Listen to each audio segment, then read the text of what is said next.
Good morning everyone. सब लोग online आ गए होंगे। ज़रा जल्दी से ऑनलाइन आ जाइए, फिर ज़रा वेट करते हैं। जल्दी से ज़रा ऑनलाइन आ जाएंगे। हम लोग जो आज शुरू करेंगे क्लास 11 का पी ब्लॉक में सेकंड पार्ट शुरू करेंगे। क्लास 11 में ग्रुप 14 शुरू करेंगे। ज़रा जल्दी एक बार ऑनलाइन आ जाइए। हम लोग क्या शुरू करेंगे आज? पी ब्लॉक का। जरा सब बच्चे देखें, group 14 that is name is carbon family. तो नेम क्या है वहाँ पे? Carbon family. आप तो जानते हैं हम लोग अभी ये शुरू करेंगे। लास्ट क्लास में हमने ग्रुप 13 को लेकर काफ़ी डिस्कस किया है। आप जानते हैं पी ब्लॉक में स्टार्टिंग के लेक्चर्स में थोड़ा काफ़ी डिफिकल्ट है, बाकी मतलब उसके बाद पोर्शन ईजी हो जाएगा। इस पूरे पी ब्लॉक के बारे में अगर हम बात करें, सब बच्चे थोड़ा एक बार देखें हमने जो अभी तक डिस्कस किया है। अगर हम पी ब्लॉक के बारे में बात करेंगे तो इसमें G13 आता है, 14 है, 15 है, आपको तो पता है, 16 है, 17 है और 18 है। इसमें जो सबसे डिफिकल्ट है मैंने आपको बताया था कि 14 से लेके 16 तक। इसमें कितने ज़्यादा डिफिकल्ट है? 14 टू 16 तक। ये जो 14 टू 16 है ये थोड़ा डिफिकल्ट है, लेकिन 13 की स्टार्टिंग के लेक्चर्स थोड़े डिफिकल्ट हैं। कि पी ब्लॉक जब स्टार्ट करते हैं उसमें 3 इफेक्ट काम करता है। इनर्ट पेयर इफेक्ट हमने बात कर लिया है। इसके बाद D block contraction, lanthanoid contractions, ये और नंबर ऑफ सेल्स यानी साइज, ये 4-5 फैक्टर काम करते हैं, जिसकी वजह से यहाँ पे जो लेक्चर है थोड़ा डिफिकल्ट है। इसके बाद इन तीनों में बहुत ज़्यादा क्वेश्चन आते हैं। इन तीनों से ज़्यादातर क्वेश्चन आए हुए हैं पी ब्लॉक में, बस यही आप तो जानते हैं। और इन तीनों से ज़्यादा क्वेश्चन आते हैं क्योंकि इन तीनों में बहुत ज़्यादा कंटेंट है। इसको मैंने केमिकल बॉन्डिंग की क्लासेस में बहुत डिटेल में पढ़ाया था। अगर आप केमिकल बॉन्डिंग की क्लासेस में होंगे तो मैंने इन 3 सेगमेंट्स को लेके बहुत डिटेल में पढ़ाया था। अप्रॉक्सीमेट बच्चे बताते हैं 18 मतलब जो है ये पूरा जो है 200-300 पेजेस में मैंने केमिकल बॉन्डिंग में पूरा डिटेल में डिस्कस किया है कि फॉर्मेशन ऑफ बॉन्ड कैसे होगा, यानी बॉन्ड फॉर्म कैसे होगा, बॉन्ड के बीच का बॉन्ड ऑर्डर कैसे होगा, बॉन्ड एनर्जी कैसे होगा, बॉन्ड लेंथ कैसे होगा, बॉन्ड बनने की क्या कंडीशन होगी, बहुत सारी चीज़ें। हाइड्रेशन होगा तो नहीं होगा, हाइड्रेशन कैसे होगा, हाइड्रोलिसिस कैसे होगा, बहुत सारा फजान रूल, बहुत सारे रूल्स, जितने भी फैजान रूल्स वगैरह जितने भी कंसेप्ट हैं सब मैंने यहाँ पे डिस्कस किया है। आप जब बढ़िया से देखेंगे तो क्लियर हो जाएगा। आयनिक बॉन्ड हमने वहाँ पे डिटेल में डिस्कस किया। कहाँ पे? ये सारे कंसेप्ट केमिकल बॉन्डिंग में डिस्कस किया है। इन लोगों को भी लेके मैंने वहाँ पढ़ाया है। दूसरी बात मैंने आपसे बोला है कि इधर की जो सेगमेंट्स हैं, इधर के जो सेगमेंट्स हैं ये क्लास 12 में हैं, आपको मैंने बता रखा था स्टार्टिंग में। और इधर की 2 सेगमेंट जो है ये क्लास 11 में है। ये 2 सेगमेंट जो है क्लास 11 में है। कौन से 2 सेगमेंट सर? ये और ये 13 और 14 कहाँ है? क्लास 11 में है। और 18 से क्वेश्चन थोड़े कम आते हैं। 18 से क्वेश्चन क्या होगा? बहुत ही कम आएगा। तो ये एक पूरा हमने ओवरव्यू आपके सामने रखा था लास्ट क्लास में कि कैसे हमें स्टार्ट करना है और कैसे हमें कवर करना है। ग्रुप 14 हमारा मेन टॉपिक आज की क्लास का, और इसका नाम है कार्बन फैमिली। जल्दी जरा आ जाइए, जरा मैं वेट कर रहा हूँ। कुछ लोग आ गए हैं, कुछ लोग अभी थोड़ा आ रहे हैं। जब तक आ रहे हैं तब तक मैं बैकअप रिकॉल करा रहा था। अब जरा जल्दी से आ जाएं, स्टार्ट करते हैं अपन लोग। ठीक है, हो गया तो स्टार्ट करें। चलिए देखिए ये तो समझ गए आप लोग। अब देखें कार्बन फैमिली में अब तो जानते हैं कुछ एलिमेंट्स हैं, जैसे एक का नाम है कार्बन। सब बच्चे देखें, एक का नाम है कार्बन, सिलिकॉन आप जानते हैं, जर्मेनियम, एसएन यहाँ पे देखिए, और पीबी। इसका नाम कार्बन है, सिलिकॉन है, जर्मेनियम है, स्टैनम इसका नाम है। स्टैनम मतलब होता है टीन। आप जब एनसीईआरटी में देखेंगे तो इसका नाम होता है tin. Tin is the stannum. Stannum is a Greek name, हमने बात कर लिया है। और प्लम्बम इसका नाम है, plumbum is a lead. Plumbum इसका नाम है, ओरिजिनल नाम क्या है? प्लम्बम। जैसे थोड़ा यहाँ हिंट में लिख देता हूँ, ओरिजिनल नाम है प्लम्बम और उसका क्या नाम है? Original stannum. तो जानते हैं, तो stannum is the tin and plumbum is the lead. Plumbum is the lead. इसके बाद हमने ये एटॉमिक नंबर के बारे में थोड़ा इसको देखना है। तो मैंने एक लास्ट क्लास में जब हमने पी ब्लॉक स्टार्ट किया था तो आपको याद होगा एक मैजिक नंबर आपको मैंने बोला था। ये नंबर हमें थोड़ा याद रखना है। 8, जरा देख लें, 18, फिर हमने बताया था 18 और 32। ये नंबर है जिसे हमें याद रखना है, इज द मैजिक नंबर। क्या है ये? मैजिक नंबर है, जिसे हमने याद रखा है। और फर्स्ट का एटॉमिक नंबर हमने याद रखा 6 होता है। 6 में 8 ऐड करेंगे कितना होगा? 14। 18 ऐड करेंगे कितना होगा? 32। 18 ऐड करेंगे कितना होगा? 15। और 32 ऐड करेंगे कितना होगा? 82। Here the atomic number. ये क्या है? एटॉमिक नंबर है। फिर इसको हमने कई बार याद करने के शॉर्टकट भी लिख रखा था इसको। जैसे कई बच्चे ऐसे पढ़ते हैं, आप अच्छे जानते हैं, कहे शिव जी ऐसे लिख सकते हैं, कहे शिव जी सुनो पार्वती। या आपके पास इससे अच्छा मेमोनिक्स होगा तो आप उसे याद कर लेना, जो अच्छा लगता हो याद कर लेना। ये सब काम का नहीं है, बस थोड़ा एटॉमिक नंबर काम का था तो हमने लिख दिया है। तो आपको जो अच्छा लगे उसे थोड़ा याद कर लेंगे। और अभी हम लोग थोड़ा चैप्टर्स में स्टार्ट करेंगे। क्लियर हो गया? तो थोड़ा सा लिखते हैं हम लोग फिजिकल प्रॉपर्टी ऑफ G14, लिखना है जरा अपने को फिजिकल प्रॉपर्टी ऑफ G14, ठीक है, फिजिकल प्रॉपर्टी ऑफ G14 हमारी हेडिंग है फिजिकल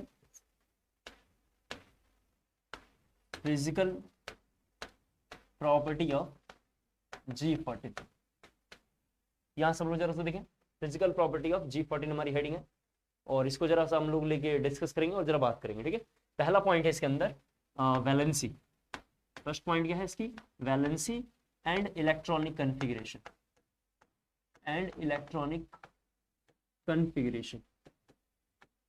फर्स्ट पॉइंट है electronic configuration and valency and electronic configuration. Okay, तो जरा सा इधर देखिए सब लोग, अगर हम कार्बन के बारे में बात करें, थोड़ा हम 2-3 एलिमेंट को देखेंगे, बस 2-3 एलिमेंट को देखेंगे, आप तो जानते हैं।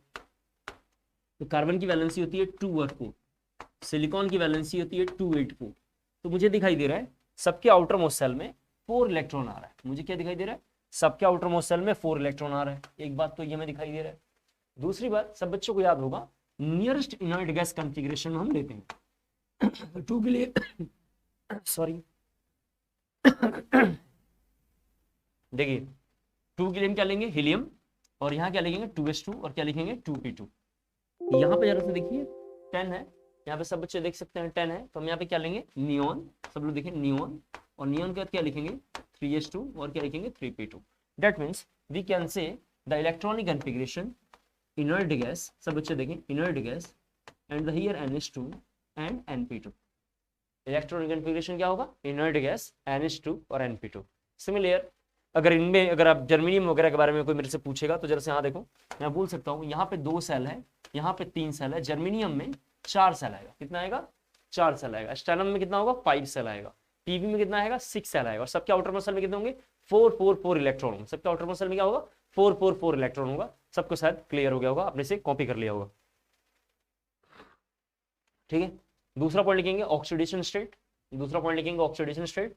सबको याद होगा लास्ट क्लास में हमने जब स्टार्टिंग में पी ब्लॉक देखा था, तो उसमें देखा था ऊपर में हमने लिखा था +4, -4 और +2, एंड द +4 सब बच्चे जानते हैं, इसको भी मैं थोड़ा इधर लिख रहा हूँ, ये सेकंड पॉइंट ये था, मैंने आपको पढ़ा रखा है कि मिनिमम ऑक्सीडेशन नंबर, सब बच्चे देखें, इक्वल टू वैलेंस इलेक्ट्रॉन -8। तो वैलेंस इलेक्ट्रॉन कितना है इनका 4 है, 4 में से -8 करेंगे कितना होगा -4। फिर सिमिलर सबको मैंने बता रखा था लास्ट क्लास में पढ़ा दिया है, maximum oxidation number equal to total number of valence electron, क्या होगा उसका वैलेंस इलेक्ट्रॉन। तो कार्बन का वैलेंस इलेक्ट्रॉन कितना है 4 है, तो हमने इसका वैलेंस इलेक्ट्रॉन 4 ले लिया, 4 इसका क्या होगा ऑक्सीडेशन नंबर, 4 क्या होगा इसका ऑक्सीडेशन नंबर। फिर जरा सा देखें +2 कहाँ से आया होगा, एक हमने कंसेप्ट पढ़ा था इनर्ट पेयर इफेक्ट, उसकी वजह से क्या आया होगा +2, इनर्ट पेयर इफेक्ट की वजह से क्या आया होगा +2।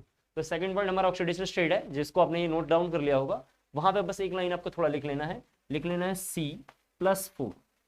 C+4, यानी कार्बन जो है +4 can not be formed, C+4 can not be formed, C+4 can not be formed, C+4 can not be formed, लिख दिया आप लोगों ने, हो गया। थोड़ा सा लिखना है अपने को, ऑक्सीडेशन स्टेट में ही लिखेंगे, द एलिमेंट ऑफ G14 लिखेंगे ऑक्सीडेशन स्टेट में, the elements of G14 show tetravalency by sharing 4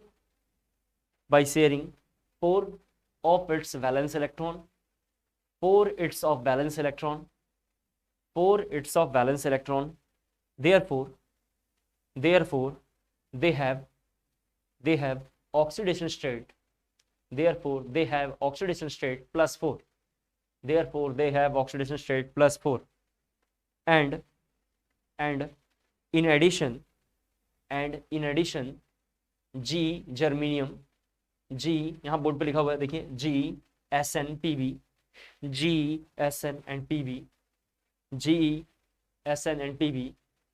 लिख दिया लोगों ने, also show +2 oxidation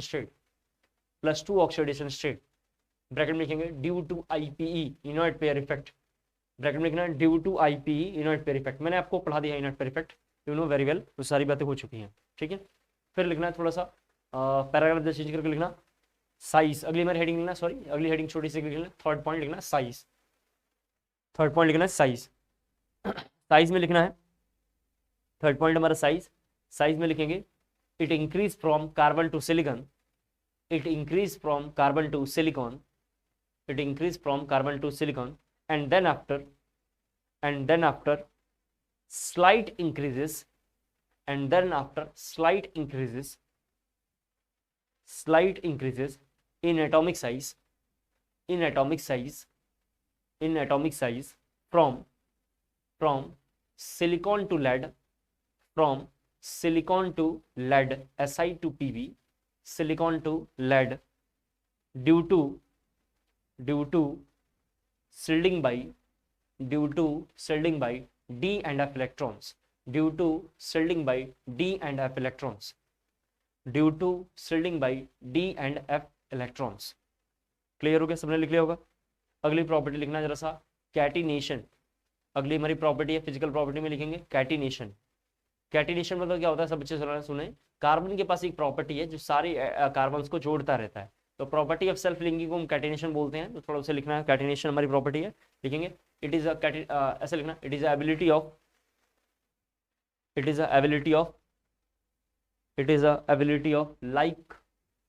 like atom to link with one another through covalent bond,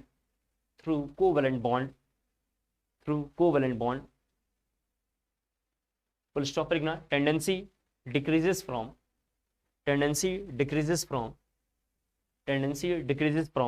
carbon to lead, and it is due to decreasing mm single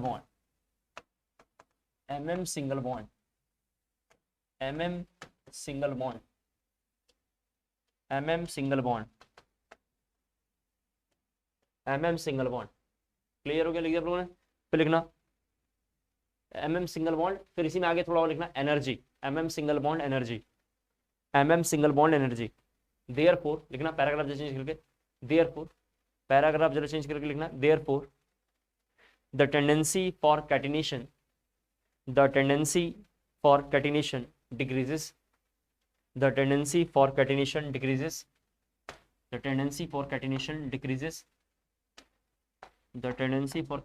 decreases, ये सब बच्चों को वहां थोड़ा लिखना है, प्रीवियस ईयर्स में ये पूछा हुआ है, ठीक है? तो ये थोड़ा आपको पहले वहां लिखना है, ये कैटिनेशन का ये लिखना है। अगला पॉइंट है allotropy,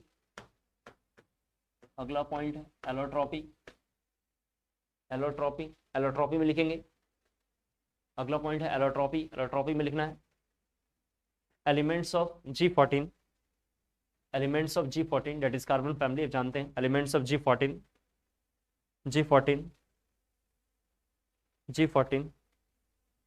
with the exception of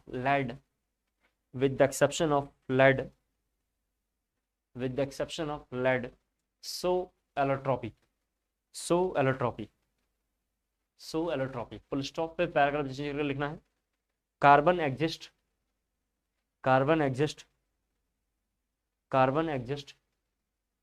देखा आप लोगों ने, as two important allotropic form,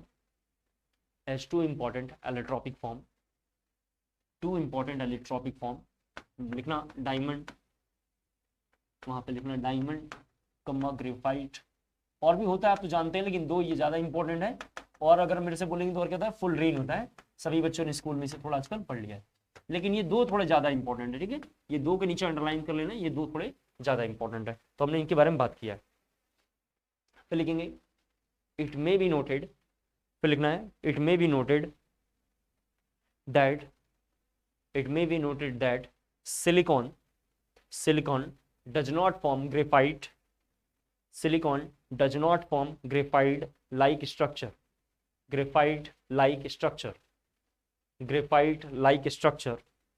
it is because of fact that the tendency to form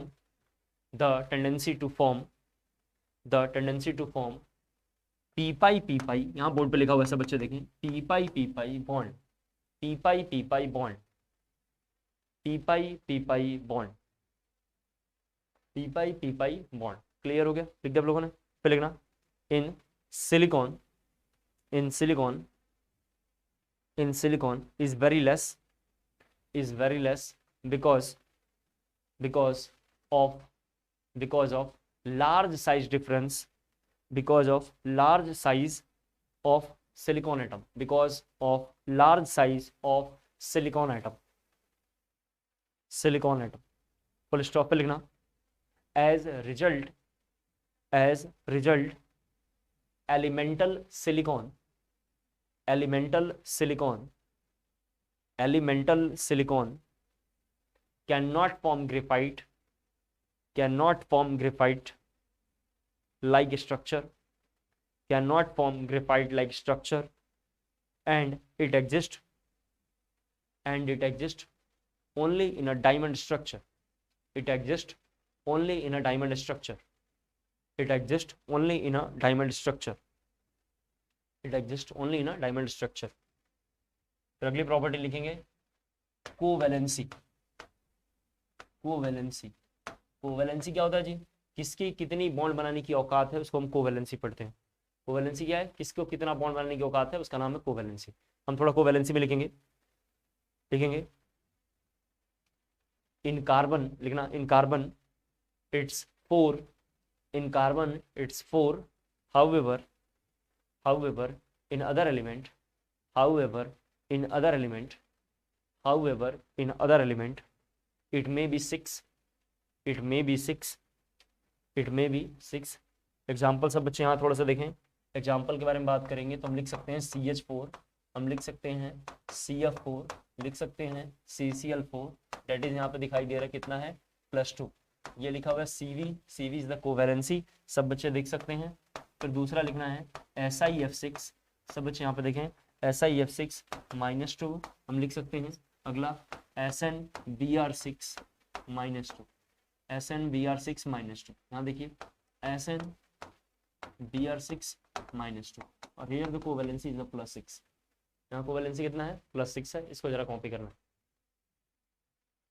यहाँ कोवैलेंसी कितना है? +6 है। इसको जरा जल्दी से कॉपी करेंगे। फिर लिखेंगे हम लोग थोड़ा अगली हेडिंग रफ कर रहा हूँ। नेक्स्ट हमारी हेडिंग है chemical property of G14, chemical property of G14, chemical property of G14, chemical property of G14 में लिखेंगे पहला हेडिंग, या पहले ऐसे लिख लो, लिखना ऐसे थोड़ा एक लाइन केमिकल प्रॉपर्टी में एक लाइन पहले लिख लो, फिर पॉइंट वाइज लिखना, लिखना G14 यानी कार्बन फैमिली, लिखना G14 member, G14 member so following, G14 member so following important property, so following important property, so SHOW so following important property.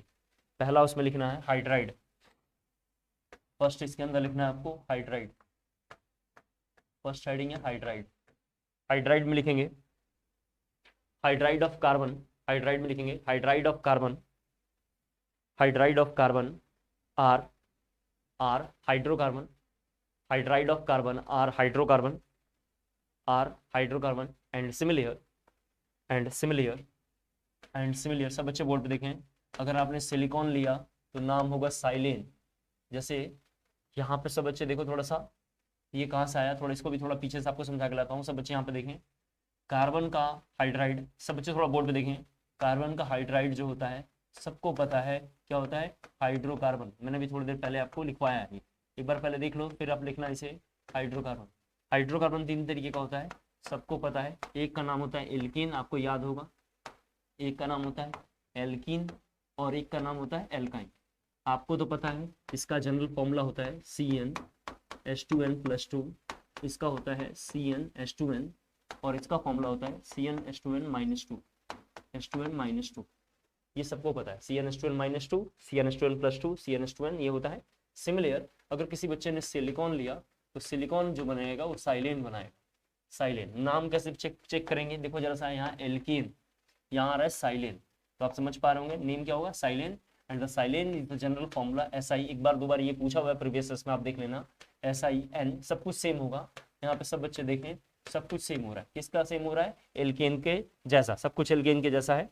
For similar germanium तो हम लिखेंगे जर्मेन। सब बच्चे यहाँ देखते चले germane, and the germane is the general formula GeN। हम यहाँ बात करेंगे तो H2N+2 होगा जर्मेन। फिर इसी तरीके से हम बात करेंगे SN, तो इसका नाम होगा स्टेनैन। स्टेनैन इस तरीके से नाम लिखा होगा, और इसका भी फॉर्मूला यही होने वाला है SnN H2N+2 H2N+2। ठीक है, आप देख सकते हैं। फिर इसी तरीके से होगा PV, और PV के लिए होगा plumbane, plumbane, and the plumbane formula PVN H2N+2। किसी बच्चे ने अगर इसमें CnH2n+1 में 1 रखा तो CH4 बनेगा, डेट इज मीथेन। यहाँ SI लेगा तो साइलेन, जर्मेन, सब बच्चे देखते चलें, स्टेनेन, प्लम्बेन। क्लियर हो गया आपको? Full stop. फिर ये सब जरा नोट कर लो जरा जल्दी से, फिर थोड़ा आगे बढ़ते हैं। और सभी बच्चे इसको जरा नोट कर लें जल्दी से। हो गया? हाँ, लिखना है। इसके बाद पैराग्राफ जरा चेंज करके लिखेंगे। स्टेबिलिटी ऑफ, लिखना stability of hydride decreases, stability of hydride decreases down the group, stability of hydride decreases down the group, stability of hydride decreases down the group, stability of hydride decreases down the group. लिख दिया आप लोगों ने? दो बातें जरा सुन लें सब बच्चे। हम लोग वही बात लिखेंगे जो बहुत इंपॉर्टेंट है, जिससे क्वेश्चन आने के चांसेस 200% है, हम उनके बारे में बात करेंगे। एक बात। दूसरी इंपॉर्टेंट बात ये है, NCERT में बहुत सारे रिएक्शंस हैं, कौन इंपॉर्टेंट है नहीं है उसके लिए नोट्स, उसके लिए क्या करेंगे? नोट्स फॉलो करना है। तीसरी बात, GRB, Arihant, side book, coaching की मटेरियल किसी को भी खरीदेंगे, उसमें सभी इंपॉर्टेंट हैं, और कौन इंपॉर्टेंट ज़्यादा है, कौन सा कम है, कौन सा टॉपिक ज़्यादा हमें पढ़ना चाहिए, कम पढ़ना, उसके लिए कौन बताएगा? नोट्स। नोट्स में जितनी बातें लिखवाऊंगा उसको ध्यान से पढ़ना है, क्योंकि इसी से क्वेश्चन प्रीवियस में आए हुए हैं, इसी से क्वेश्चन प्रीवियस में आए हुए हैं और आगे भी आएंगे। क्लियर हो गया? तो पहला प्रॉपर्टी का नाम था हाइड्राइड, दूसरी प्रॉपर्टी का नाम है हैलाइड। चलिए दूसरी प्रॉपर्टी लिखेंगे हम लोग halide.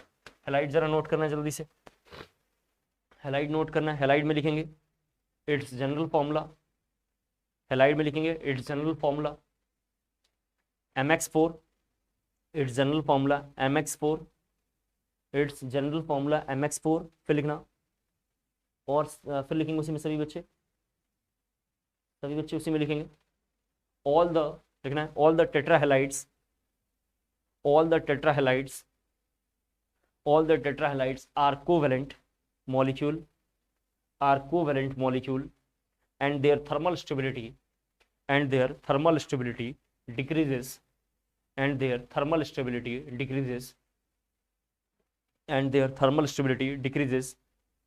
with increasing atomic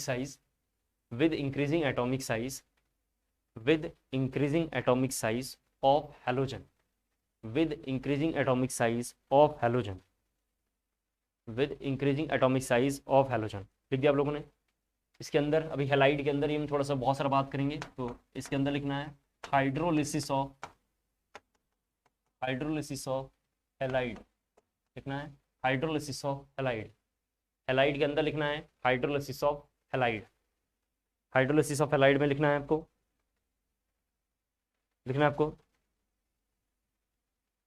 accept carbon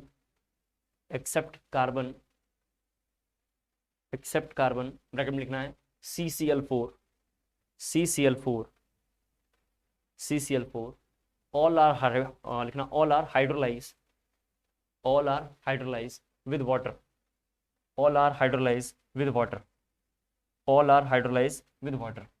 ठीक है सब बच्चे? थोड़ा सा यहाँ देखें, कार्बन के बारे में हम बात करेंगे तो CCl4 लिखा हुआ है, इसको वाटर के साथ रिएक्शन कराएंगे।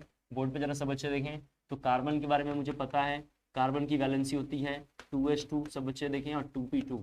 कार्बन के पास 2d नाम का कुछ भी होता नहीं है, यानी कार्बन के पास नो वैकेंट ऑर्बिटल, कार्बन के पास कोई भी वैकेंट ऑर्बिटल नहीं है। सब बच्चे जानते हैं कार्बन के पास 1s होता है, 2s होता है और 2p होता है, 2d होता ही नहीं है। लेकिन किसी बच्चे ने सिलिकॉन लिया, यहाँ पे किसी बच्चे ने सिलिकॉन लिया, सब बच्चे यहाँ पे देखें SiCl4, और इसको वाटर के साथ रिएक्शन करवाना है, तो सब बच्चे यहाँ पे देखें सिलिकॉन के पास जो होता है 3s2 होता है, 3p2 होता है, और 3d में कितना होता है? 0 होता है, यानी ये होता है, ये इसके पास नहीं। यानी इसके पास क्या होगा, वैकेंट ऑर्बिटल होगा। इसके पास क्या होगा, वैकेंट ऑर्बिटल होगा। जब ये वैकेंट ऑर्बिटल होगा, सब बच्चे जानते हैं वैकेंट ऑर्बिटल होगा, वही मॉलिक्यूल हाइड्रोलाइज करता है।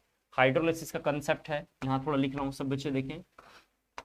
हाइड्रोलिसिस का कंसेप्ट हमने केमिकल बॉन्डिंग से लिया है, जरा मैं यहाँ समझा देता हूँ।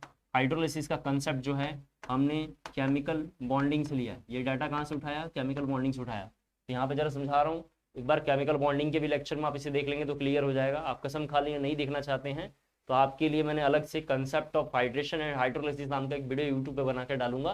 पूरी क्लास 11th का और पूरे क्लास 12th के जितने भी मॉलिक्यूल हैं जो हाइड्रोलिसिस में जाते हैं या हाइड्रेशन में जाते हैं, उनको लेके एक जगह हम बनाएंगे, उसको आप अच्छे से देख सकते हैं। लेकिन बॉन्डिंग में देखेंगे तो थोड़ा ज़्यादा अच्छा होगा। तो हाइड्रोलिसिस वही मॉलिक्यूल करेगा जिसके पास क्या होना चाहिए, वैकेंट ऑर्बिटल, जिसके पास वैकेंट ऑर्बिटल। तो आप देख सकते हैं CCl4 के पास नहीं है तो बुक्स में लिखा होगा इसका नो हाइड्रोलिसिस। बुक्स में इसका क्या लिखा होगा, नो हाइड्रोलिसिस। इसका हाइड्रोलिसिस नहीं होगा और इसका हाइड्रोलिसिस होगा, इसका हाइड्रोलिसिस होगा। ये थोड़ा जल्दी से कॉपी करना है आपको, पहले थोड़ा साइड हो जाता हूँ, इसको जरा जल्दी से पहले कॉपी करेंगे। थोड़ा साइड हो गया, जल्दी से कॉपी कर लें।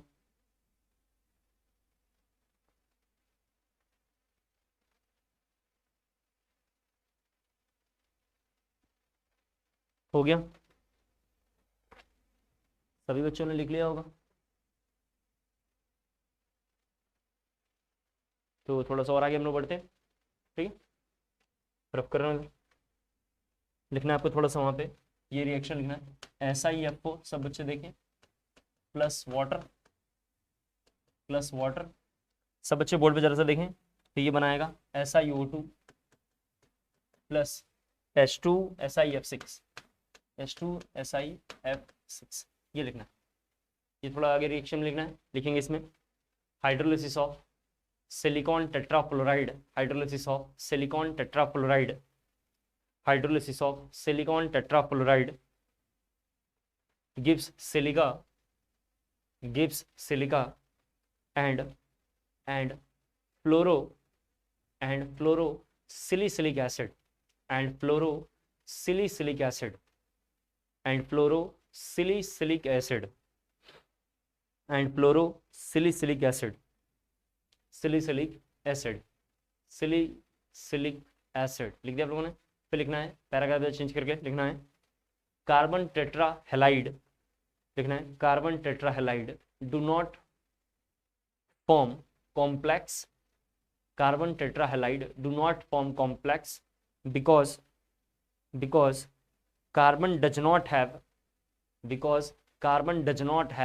vacant d orbital, because carbon does not have vacant d orbital, because carbon does not have vacant d orbital लिख दिया आप लोगों ने। फिर लिखना in its valence shell, in its valence shell, in its valence shell and therefore it cannot increase, and therefore it cannot increase, and therefore it cannot increase its coordination number, its coordination number. On the other hand, the halide of other element, the halide of other element form complexes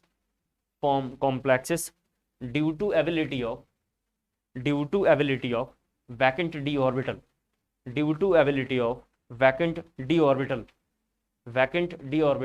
in the valence shell, vacant d orbital in the valence shell, vacant d orbital in the valence shell।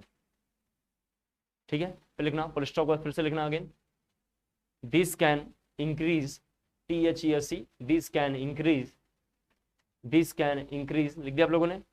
The coordination number two 6, the coordination number two 6 in coordination लिखा आप लोगों ने, the coordination number two 6 पे लिखना in the other word they behave as, in the other word they behave as Lewis acid, in the other word they behave as Lewis acid, but CCl4 does not, but CCl4 does not, but CCl4 does not। Full stop पे लिखना paragraph change करके, carbon does not form dihalides, carbon does not form dihalides while the other element while the other element while the other element लिखा आप लोगों ने, while the other element form dihalides, while the other elements form dihalides and their GF and their general formula and their GF general formula MX2, यहाँ लिखा पड़ा हुआ है MX2 MX2, फिर लिखना उसी में लिख दिया आप लोगों ने। The stability of dihalide लिखना, the stability of dihalide increases, the stability of dihalide increases, the stability of dihalide increases down the group, the stability of dihalide increases down the group, down the group, ठीक है आप लोगों ने। यहाँ सब बच्चे थोड़ा सा देखें एक बार, थोड़ा काफी इंपॉर्टेंट है, मैं जरा 2-3 लाइन आपको समझाना चाहता हूँ, सब बच्चे देखें एक बार। पहली बात तो जरा मैं आपको समझाना चाह रहा हूँ, सब बच्चे यहाँ देखें। हाइड्रोलिसिस के लिए 2 लाइन थोड़ा कंसेप्ट जरा से देखें। एक तो ये लिखा हुआ है हाइड्रोलिसिस के लिए वैकेंट ऑर्बिटल मस्ट है, वैकेंट ऑर्बिटल क्या है जी, मस्ट है, आप जानते हैं। एक तो हमने आपको बता रखा जी वैकेंट ऑर्बिटल होना ही चाहिए, जिसका खाली होगा वहीं पे क्या होगा, वाटर मॉलिक्यूल आ पाएगा। दूसरी इंपॉर्टेंट बात सब बच्चे देखें, एक के पास जब वैकेंट ऑर्बिटल है और एक के पास लोन पेयर है, किसके पास है, लोन पेयर है, तो जिसके पास लोन पेयर होगा ये वैकेंट ऑर्बिटल आप तो जानते हैं, इधर थोड़ा लिख देता हूँ आपको समझाने के लिए, वैकेंट ऑर्बिटल। अब जिसके पास लोन पेयर होगा वो तो आप सब बच्चे जानते हैं क्या होगा, डोनर ग्रुप होगा, क्या होगा, डोनर ग्रुप होगा, ये क्या होगा, डोनर ग्रुप होगा। और ये जो होगा कैसा होगा, वैकेंट ऑर्बिटल होगा, ये जो होगा कैसा होगा, वैकेंट ऑर्बिटल होगा, आप तो जानते हैं। जब वैकेंट ऑर्बिटल होता है सब बच्चे ध्यान से देखें तो इसको हम लोग एक्सेप्टर ग्रुप बोलते हैं, कई बार क्या बोलते हैं, एक्सेप्टर ग्रुप, एक्सेप्टर ग्रुप।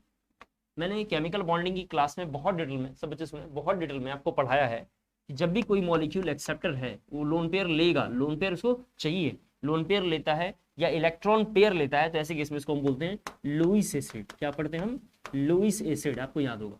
और जब कोई डोनर ग्रुप होता है जो डोनेट करता है उसको हम क्या बोलते हैं, लुईस बेस, उसको हम क्या बोलते हैं, लुईस बेस। तो मेरे को ये समझाना था concept of Lewis acid and Lewis base, कैसे पता चलेगा कोई सब्सटेंस लुईस एसिड है और लुईस बेस है, उसको जरा मैंने यहाँ पे बार आपको समझाने की कोशिश करी है। इलेक्ट्रॉन पेयर या लोन पेयर डोनर ग्रुप्स को बोलते हैं लुईस बेस, और इलेक्ट्रॉन पेयर एक्सेप्टर्स जो होते हैं उनको बोलते हैं लुईस एसिड। एक्सेप्ट वही करेगा जिसके पास क्या होगा, वैकेंट ऑर्बिटल होगा। दूसरी बात जरा सा बच्चे देखें, कई बार ऐसा क्वेश्चन पूछता है PvX2 और PvX4 में ज्यादा स्टेबल कौन होगा, सब बच्चे जरा सा देखें स्टेबल कौन होगा, सब बच्चे जानते हैं ज्यादा स्टेबल ये होगा। ऐसा क्यों हुआ होगा जी, सबको पता है कार्बन, सिलिकॉन, जर्मेनियम, SN और PB, जब मैं नीचे आऊंगा, सबको पता है नीचे आऊंगा, जब यहाँ पे आऊंगा तो इधर से एक इफेक्ट काम करता है, इधर से एक इफेक्ट काम करता है, उस इफेक्ट का नाम है इनर्ट पेयर इफेक्ट। क्या नाम है, इनर्ट पेयर इफेक्ट। और जब इनर्ट पेयर इफेक्ट हमने देखा था तो कार्बन का वहां पे कितना ऑक्सीडेशन नंबर है, +2 है, कितना है, +2 है। तो सबको पता है कि इधर से आएंगे, इधर से जब आएंगे तो कार्बन +2 शो करेगा, और ऊपर से जब आएंगे तो कार्बन कितना शो करेगा, +4 करेगा। ऊपर से आते हैं तो कितना शो करता है, +4। +4 कहाँ से आया, मैक्सिमम ऑक्सीडेशन नंबर है उसका +4, और नीचे जाएंगे तो क्या करेगा, +2 करेगा। ऊपर से कैसे पता चला, नंबर ऑफ सेल या बैलेंस सेल पड़ा, नीचे से क्या पता चल रहा है, इनर्ट पेयर इफेक्ट। दोनों में ज्यादा स्टेबल कौन होगा, ये होगा, due to inert pair effect. सब बच्चे जानते हैं नंबर ऑफ सेल उसका बहुत ज्यादा बढ़िया होगा। मैंने बॉन्डिंग में, मैंने ये स्टार्टिंग के P ब्लॉक के लेक्चर्स में भी आपको बोला है, दोबारा एक बार बोल रहा हूँ, नंबर ऑफ सेल काफी बढ़िया होगा। और ऐसे केस में 2 इलेक्ट्रॉन इजीली कोई बाहर से निकाल लेगा। जब आपके भाई के बीच में आपके साथ अच्छे संबंध नहीं होंगे तो पड़ोसी उसका फायदा उठा लेगा, इसीलिए उन 2 भाइयों में कलेश हो जाएगा। अगर उन दोनों भाइयों में अच्छी बॉन्डिंग है तो कोई उनका फायदा कभी भी जीवन में नहीं उठा पाएगा। अब सब लोग मर्यादा पुरुषोत्तम राम और उनके परिवार तो नहीं हो सकते हैं, लेकिन हमारी सोसाइटी की गंदगी है तो इसे इग्नोर नहीं किया जा सकता है। ठीक है, आपने इसे कॉपी कर लिया हुआ, जरा जल्दी से नोट डाउन कर लीजिए, फिर थोड़ा हम लोग और आगे बढ़ते हैं।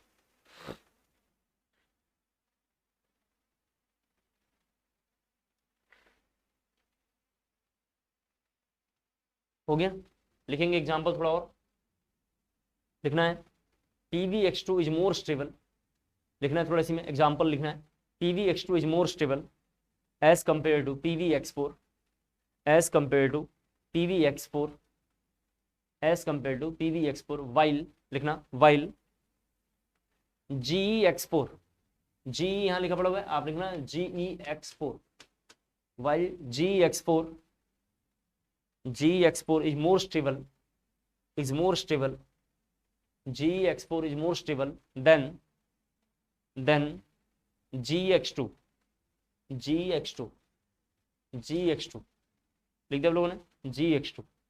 फिर थोड़ा हमें पैराग्राफ जो चेंज करके लिखना है, सब बच्चे देखें, थोड़ा पैराग्राफ चेंज करके लिखना है।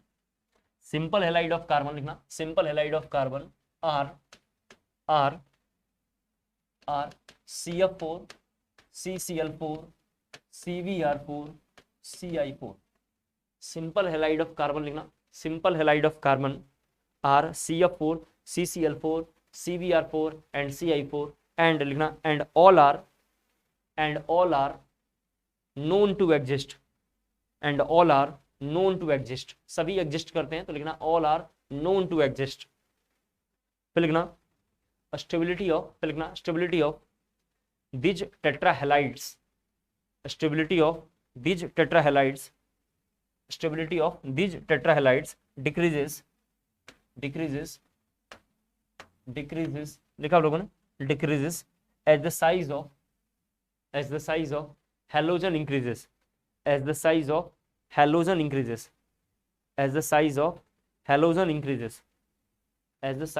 halogen increases, लिख दिया आप लोगों ने, as the size of halogen increases। फिर लिखना अगला पॉइंट लिखना, फिर पैराग्राफ चेंज करके मिक्स हैलाइड्स आर लिखना, पैराग्राफ चेंज करके मिक्स हैलाइड्स आर CFCl3, मतलब दो कंपाउंड मिला दिया हमने, CCl3Br CF2Br2 CF2Cl2 etc CF2Cl2 etc। जरा जल्दी से कॉपी कर लें, यहां तक पूरी बात नोट कर लें एक बार, फिर थोड़ा हम लोग आगे बढ़ते हैं और प्रॉपर्टी लिखेंगे जरा सा हम लोग। हो गया, कॉपी कर ले सब लोगों ने,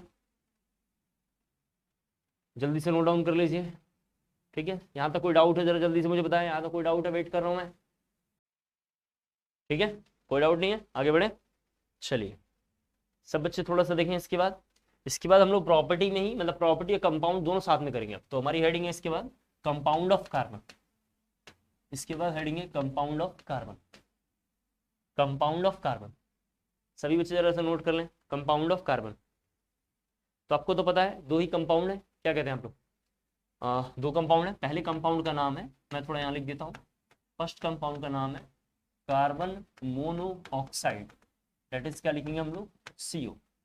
दूसरे कंपाउंड का नाम है कार्बन डाइऑक्साइड, ये लिखेंगे, और अपन लोग इसके बारे में लिखेंगे CO2। Carbon monoxide, carbon dioxide, जरा जल्दी से नोट कर लीजिए,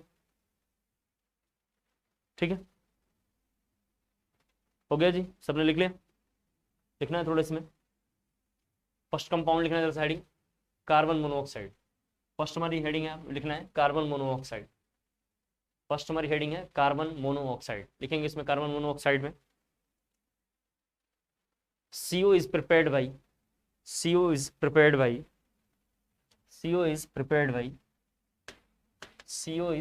by, सब बच्चे देखें यहाँ पे कैसे इसको बनाते हैं, ऑक्जेलिक एसिड। ये एक ऑक्जेलिक एसिड है, मैं भी बताऊंगा कैसे पता चला। वैसे IUPSC में मैंने इसको पढ़ाया था, आप जानते हैं IUPSC मैंने पढ़ाया है इसको। ऑक्जेलिक एसिड को लेके अगर हम कंसंट्रेटेड H2SO4 रखेंगे, इसमें कंसंट्रेटेड H2SO4 जिसका नाम डिहाइड्रेटिंग एजेंट होता है, जिसका नाम डिहाइड्रेटिंग, सब बच्चे यहाँ पे देख पा रहे हैं, डिहाइड्रेटिंग एजेंट जिसका नाम है, इसको रखेंगे यहाँ पे। तो सब बच्चे देखें, यहाँ से एक वाटर बाहर निकलता है, CO2 बाहर निकलता है, और CO2 के साथ पैरेलल क्या निकलता है, CO बाहर निकलता है। तो ये कार्बन मोनोऑक्साइड का पहला प्रिपरेशन ये है। दूसरा सब बच्चे देखें यहाँ पे, पहला तो ये कॉपी करना है, दूसरा है फॉर्मिक एसिड, ये है फॉर्मिक एसिड, इसका नाम है, दूसरे का नाम फॉर्मिक एसिड है, इसका नाम फॉर्मिक एसिड है। इसे हमने IUPAC नोमेनक्लेचर में पढ़ लिया है सब कुछ, ये सारी टर्म्स हमने IUPAC नोमेनक्लेचर में पढ़ लिया है। इसको लेके अगर हम हिट करेंगे, सेम एजेंट ले लेते हैं। डिहाइड्रेटिंग एजेंट का मतलब होता है डी का मतलब बाहर करना, हाइड्रेशन मतलब वाटर, जिसमें से वाटर को बाहर कर ले, इसका नाम है डिहाइड्रेटिंग एजेंट। जैसे कराएंगे तो ये बनेगा H2O प्लस यहाँ से बनेगा CO, H2O प्लस CO, ठीक है जी। ये सेकंड पॉइंट है। C पॉइंट लिखेंगे, इसके बाद लिखना है CO is formed due to CO मतलब carbon monoxide is formed due to incomplete combustion of incomplete combustion of carbon incomplete combustion of carbon incomplete combustion of carbon incomplete combustion of carbon सबने लिख दिया जी, हो गया, note down सबने कर लिया।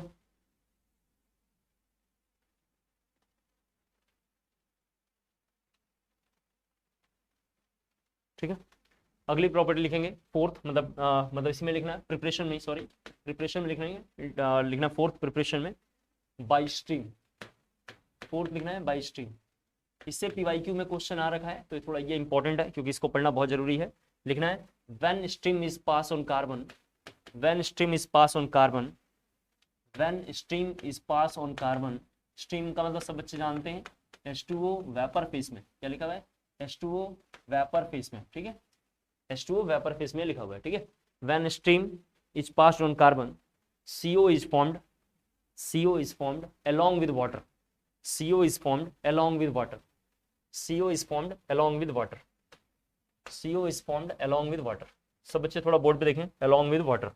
जब इसको हम रखेंगे स्ट्रिंग को कहाँ पे रखना है, रेड हॉट पे रखना है, रेड हॉट, बुक्स में लिखा हुआ रेड हॉट पाइप, क्या लिखा हुआ red hot pipe, red hot iron पे या पाइप्स पे कार्बन और स्ट्रिंग को जब लेकर आएंगे सब बच्चे देखें यहाँ बनता है CO+H2, क्या बनेगा CO+H2।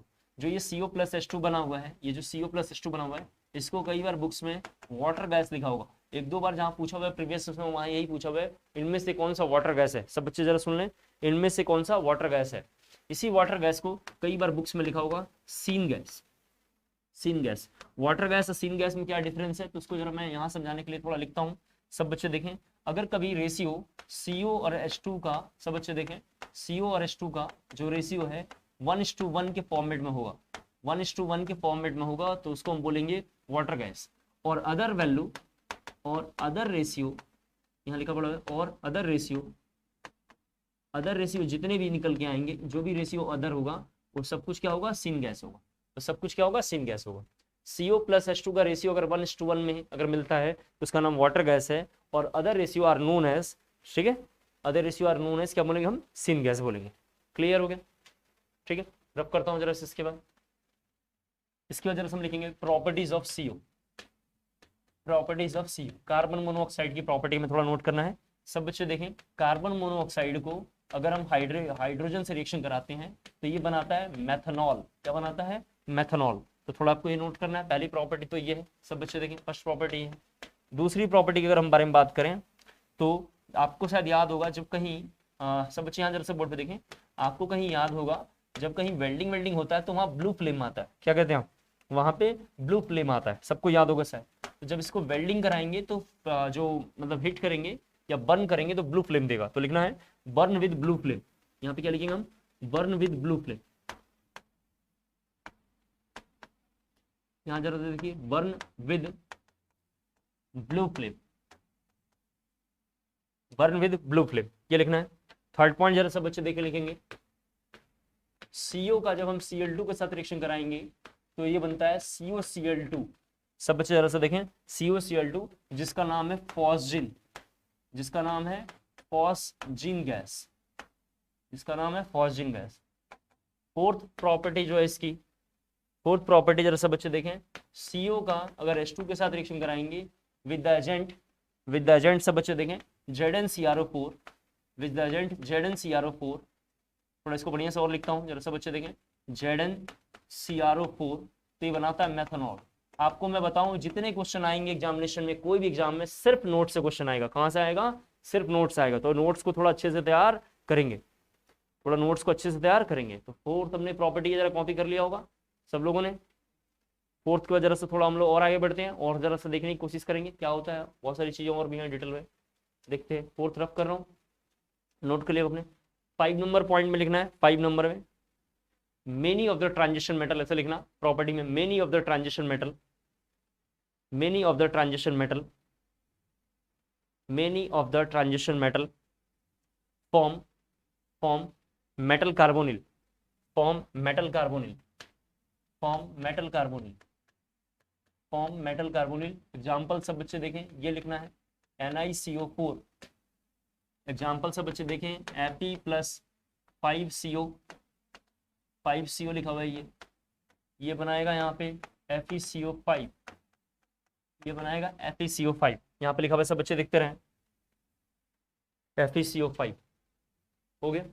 फिर लास्ट प्रॉपर्टी लिखेंगे, 6 नंबर जो प्रॉपर्टी लास्ट लिखेंगे, CO is a good reducing agent, CO is a good reducing agent and used in metallurgy, and used in metallurgy, and used in metallurgy. Metallurgy के नीचे underline करना है, and used in metallurgy. Metallurgy जो है हम class 12 में पढ़ेंगे तो वहां पे आपको क्लियर होगा। यूज्ड इन मेटलर्जी, मेटलर्जी कहाँ पे होगा, क्लास 12 में होगा, तो वो आपको वहां पे पढ़ा दिया जाएगा, अभी टेंशन लेने की कोई बातचीत नहीं है।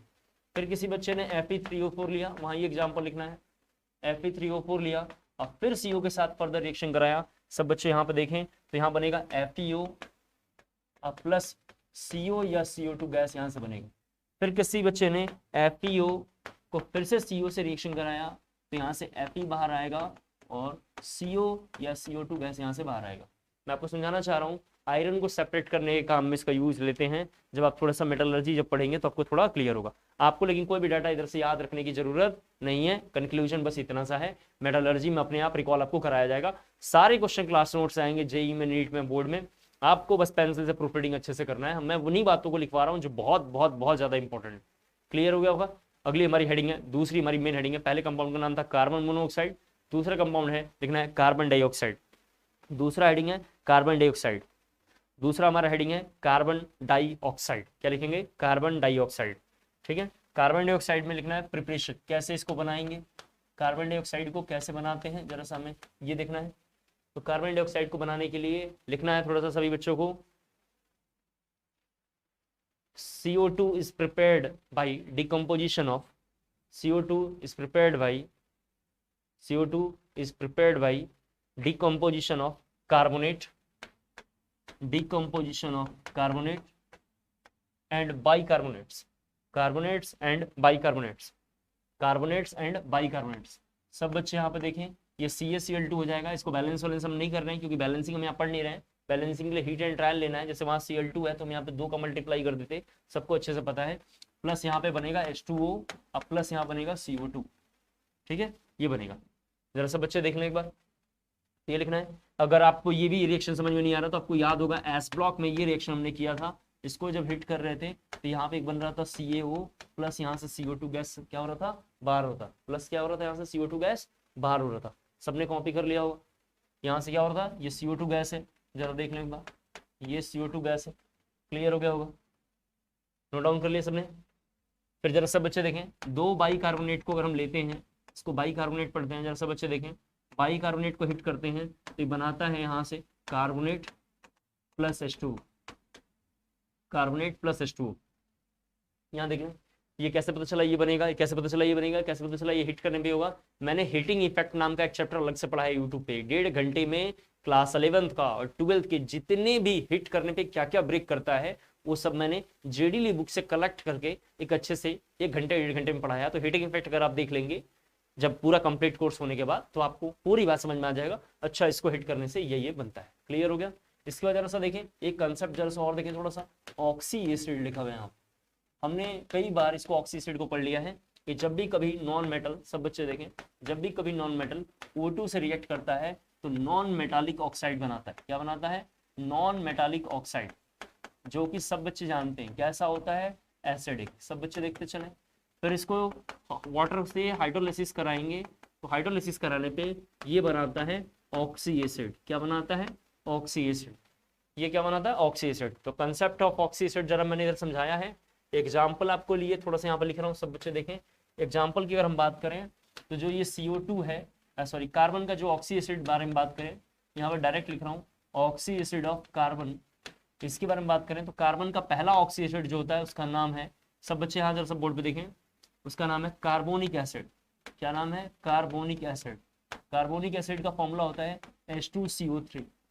फर्स्ट हमारा ये है इसमें कार्बोनिक एसिड जिसका फॉर्मूला होता है H2CO3।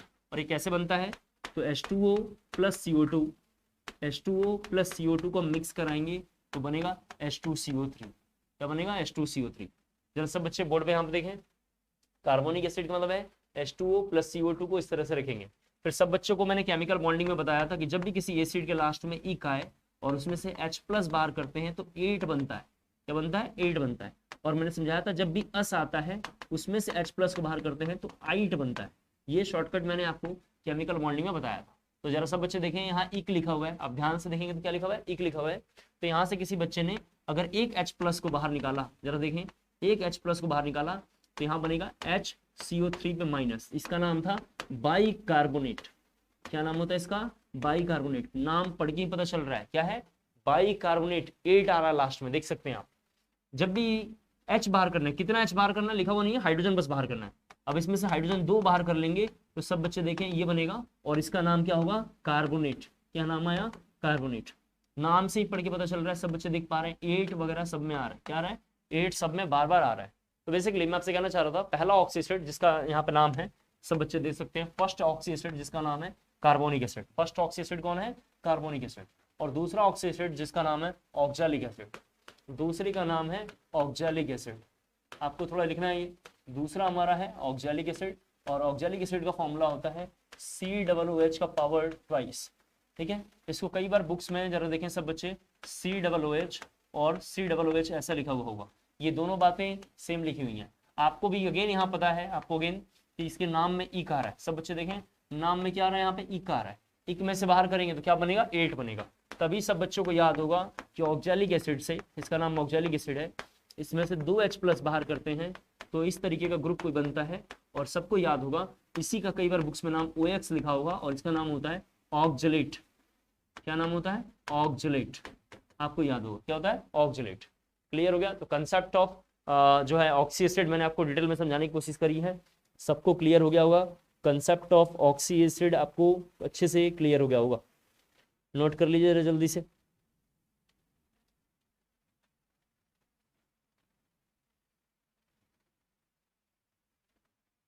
हो गया? इसके बाद लिखेंगे, हमारी अगली हेडिंग है प्रॉपर्टीज ऑफ CO2। अगली हमारी हेडिंग है प्रॉपर्टीज ऑफ CO2। CO2 की क्या क्या प्रॉपर्टी होगी जरा उसके बारे में बात करेंगे। Properties of CO2। Properties of CO2 में लिखेंगे हम लोग, प्रॉपर्टीज ऑफ CO2 में लिखेंगे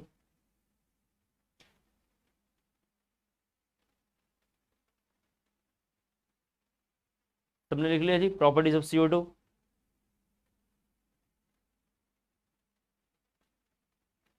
प्रॉपर्टीज ऑफ CO2 में थोड़ा सा बात करते हैं। प्रॉपर्टीज ऑफ CO2 में पहला पॉइंट लिखना है आपको acidic nature. Properties of CO2 में लिखना है acidic nature. Properties of CO2 में लिखेंगे एसिडिक नेचर लिखना है। इसमें मैं आपको एक बार थोड़ा एसिडिक कैसे पता चला एक बार अलग से आपको थोड़ा समझाऊंगा। ठीक है, अलग से एक बार दोबारा बताऊंगा। लिखना है इसमें, it is an acidic oxide, it is an acidic oxide, it is an acidic oxide and its solution in water and its solution in water contain unstable carbonic acid, contain unstable carbonic acid, contain unstable carbonic acid। यहाँ लिखा पड़ा हुआ है carbonic acid का formula, सब अच्छे board पे देख सकते हैं, H2CO3, H2CO3। ठीक है, फिर लिखना फुल स्टॉप का लिखना, H2CO3 is not isolated, carbonic acid is not isolated, carbonic acid is not isolated in solid state, in solid state, in solid state, but its salt, but its salt, but its salt, ठीक है आप लोगों ने, but its salt NaHCO3, यहाँ लिखा पड़ा हुआ है सब बच्चे देखें, NaHCO3 and Na2CO3 sodium bicarbonate and sodium carbonate, ये लिखा हुआ था actually, NaHCO3 and Na2CO3 are known in solid state, are known in solid state, are known in solid state। जब आप जाके सभी बच्चे सुन लें, जब जाके आप देखेंगे P block sorry S block class 11th का या S ब्लॉक मैंने पढ़ाया आपके बैचेस में, उसमें भी देखेंगे तो ये जरूर लिखा हुआ होगा। कहाँ पे लिखा होगा? ऑक्सो सॉल्ट में। वहां पे क्या लिखा हुआ? ऑक्सो सॉल्ट में। ये ऑक्सो सॉल्ट है, सब बच्चे जानते हैं, और ये भी क्या है? ऑक्सो सॉल्ट है। क्लियर हो गया होगा? सबने लिख लिया होगा। फिर सेकंड प्रॉपर्टी लिखना जरा सा, reaction with alkali. Second property है reaction with alkali, second property है रिएक्शन विद अल्कली। लिखना जरा सा उसमें CO2 combine with alkali, CO2 combine with alkali, CO2 combine with alkali to form carbonate, to form carbonate and excess of CO2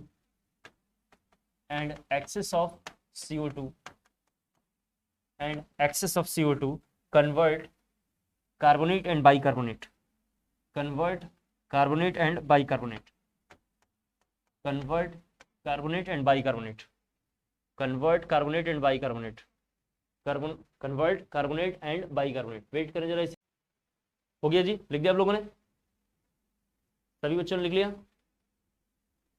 हो गया, ये पूरी बात लिख दिया आप लोगों ने,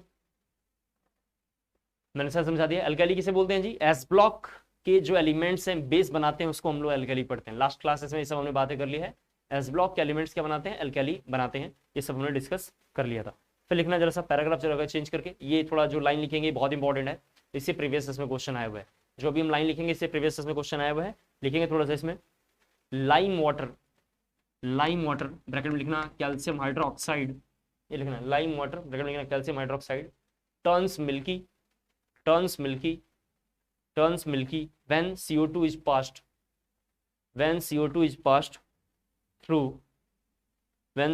passed through due to formation of, ऐसा लिखना, due to formation of insoluble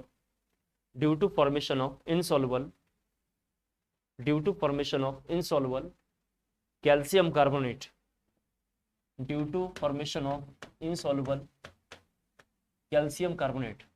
सब बच्चे देखें, ये कंसेप्ट भी हमने एस ब्लॉक में बहुत डिटेल में किया है, टी ब्लॉक में G14 में कर रहे हैं, क्लास 12 में भी हम लाके करेंगे इसे, वहाँ ऑक्सीजन फैमिली के पास इसे करेंगे, यानी 3 से 4 बार इस कंसेप्ट को करेंगे। एक ही कंसेप्ट 4 बार पढ़ाने के बाद भी अगर बच्चों को याद ना हो तो हम लोग उसको कुछ कह नहीं सकते हैं। अब जैसे यहाँ पे CO2 को रिएक्शन करवाएंगे तो सब बच्चे देख पा रहे हैं, यहाँ एक तो बनेगा CaCO3 प्लस क्या बनेगा यहाँ पे वाटर। आपको लिखना नहीं है रिएक्शन, अभी थोड़ा मैं 2-3 लाइन और लिखना है, फिर जरा आपको समझाता हूँ ये कैसे होता होगा। पुराने जमाने में, आपको मैंने कई बार बैचेस में बताया, फिर एक बार बता रहा हूँ, पुराने जमाने में जिनका घर वगैरह कलर वगैरह करते थे, अभी लिखना नहीं है, ठीक है, पुराने जमाने में घर का कलर वगैरह करते थे तो चूना पत्थर से करते थे। अभी तो वाल पट्टी वगैरह बहुत सारी चीजें आ गई हैं, पुट्टी वगैरह कराते हैं लोग, ऐसे बोलते हैं, आप तो जानते हैं, एशियन पेंट वगैरह बहुत अच्छी अच्छी क्वालिटी का आ गया है, तो चूना वगैरह लगाते थे। तो गाँव में पता करेंगे आप, अगर आपके अपने फादर या किसी से पूछेंगे तो चूने वगैरह पत्थर को डाल देते थे और पानी में डाल के छोड़ देते थे, बड़े बड़े पत्थर होते थे, वो पानी में जाके एकदम क्या होता था, मेल्ट हो जाता था, और एक ऊपर एक पानी का लेयर, जैसे आप घर में सब्जी दाल कुछ बनाएंगे तो पानी का एक लेयर बन जाता है, उस पानी के लेयर को अगर आप उठा लेते हैं ग्लास में और एक स्ट्रॉ मार्केट से लेकर आते हैं, जो हल्का सा पाइप होता है, जूस उस पीने के काम में आपके आता है, उस स्ट्रॉ से आप अगर अपने मुंह से CO2 पास करेंगे, आप तो जो फूकेंगे CO2 ही है, अब जो CO2 पास करोगे तो क्या होगा, धीरे धीरे धीरे धीरे धीरे मिल्कीनेस उसमें आने लगेगा, क्या होगा, उसके अंदर मिल्कीनेस आने लगेगा। लेकिन आपने कसम खा लिया कि मैं बिल्कुल शांत नहीं हूँ और CO2 दूंगा और CO2 दूंगा, यानी एक्सेस ऑफ CO2 पास करेंगे, तो ऐसे केस में मिल्कीनेस जो होगा उसका क्या होगा, डिसअपियर हो जाएगा, मिल्कीनेस क्या होगा उसका, डिसअपियर हो जाएगा। तो हमें यही बात थोड़ा सा दोबारा एक बार लिखना है, लिखेंगे थोड़ा सा, लिखना हाउएवर द मिल्कीनेस डिसअपियर, लिखना however the milkiness disappear, however the milkiness disappear on passing लिखा आप लोगों ने, on passing more CO2 due to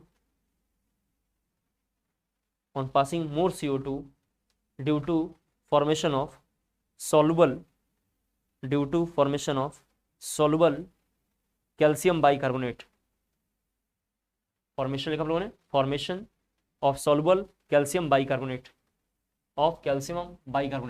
इसमें आपने CO2 पास किया, सब बच्चे देखें एक्सेस में, तो ये क्या बनेगा, कैल्शियम बाइकार्बोनेट बनेगा, कैल्शियम क्या बनेगा, बाइकार्बोनेट बनेगा।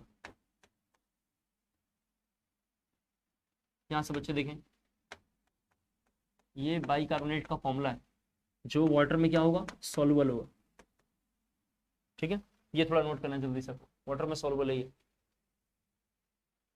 और CO2 का कहाँ यूज करते हैं, जरा जल्दी से कोई बच्चा बताए, CO2 का और यूज़ कहाँ करते हैं? बिल्कुल सही, एक बच्चे का फोटोसिंथेसिस आंसर आ रहा है। और कोई बच्चा जल्दी से बताए और कहाँ यूज़ करते हैं जी? और CO2 को कहाँ यूज़ करते हैं? कोई बच्चा जल्दी से बताए। बस हो गया, लिखना है जरा सा अगला पॉइंट, मतलब अगली property, photosynthesis.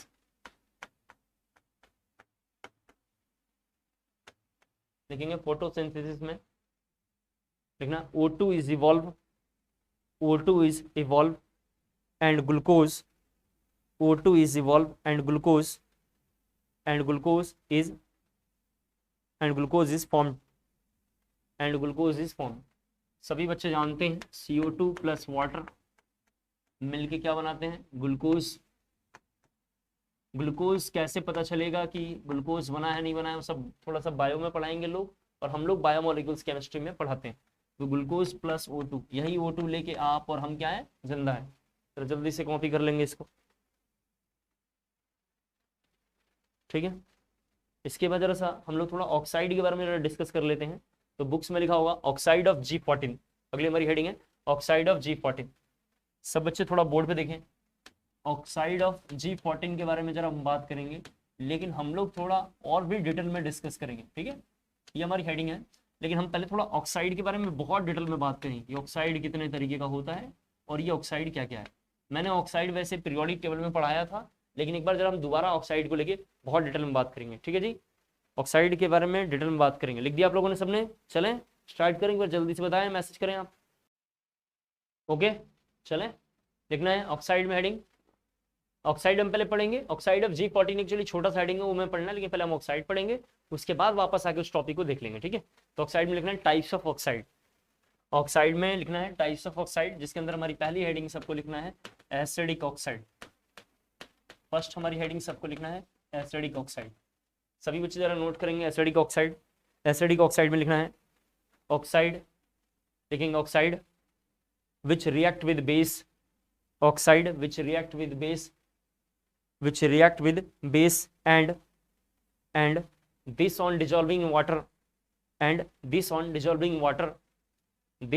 dissolving in water it form oxy acid, it form oxy acid,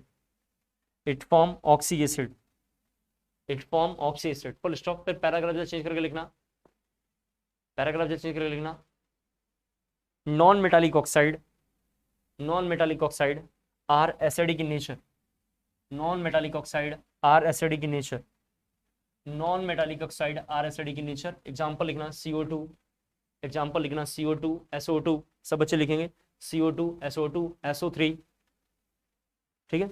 CO2 SO2 SO3, P4O6 P4O10 N2O4 N2O5 ठीक है, लिख दिया आप लोगों ने N2O4 N2O5।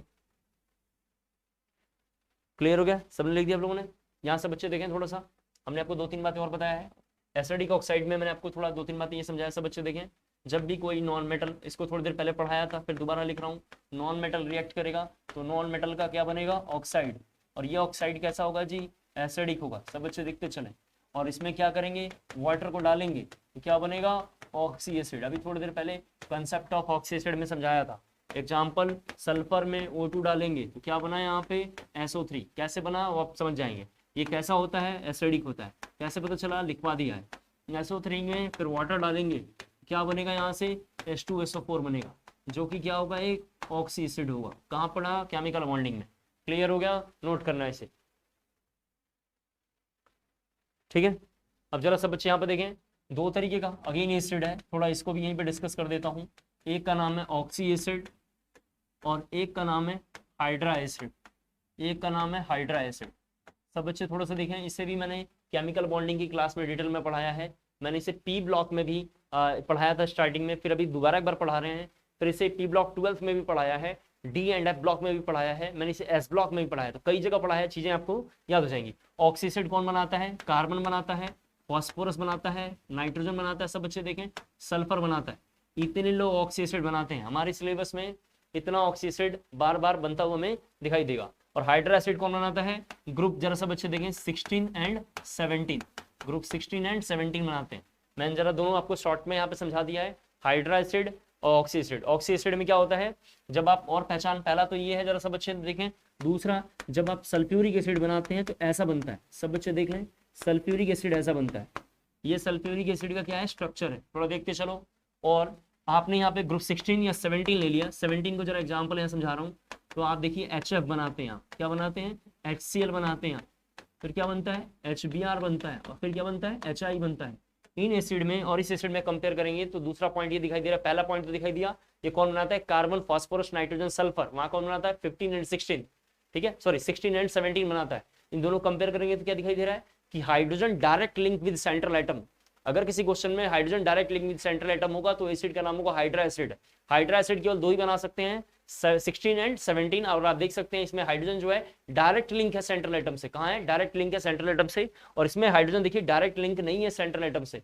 हाइड्रोजन पहले ऑक्सीजन से लिंक है, फिर ऑक्सीजन किससे लिंक है, सेंट्रल एटम से लिंक है। तो whenever hydrogen link with direct central atom, the acid known as hydra acid, और hydrogen link with oxygen and oxygen link with central atom, the acid is known as oxy acid. Clear हो गया होगा सबको, सबने लिख लिया होगा। तो पहला हमने एसिडिक ऑक्साइड देख लिया। अब जरा दूसरा हमारा हेडिंग है बेसिक ऑक्साइड। दूसरा हमारा हेडिंग है बेसिक ऑक्साइड, सभी बच्चे इसको थोड़ा नोट करेंगे, basic oxide.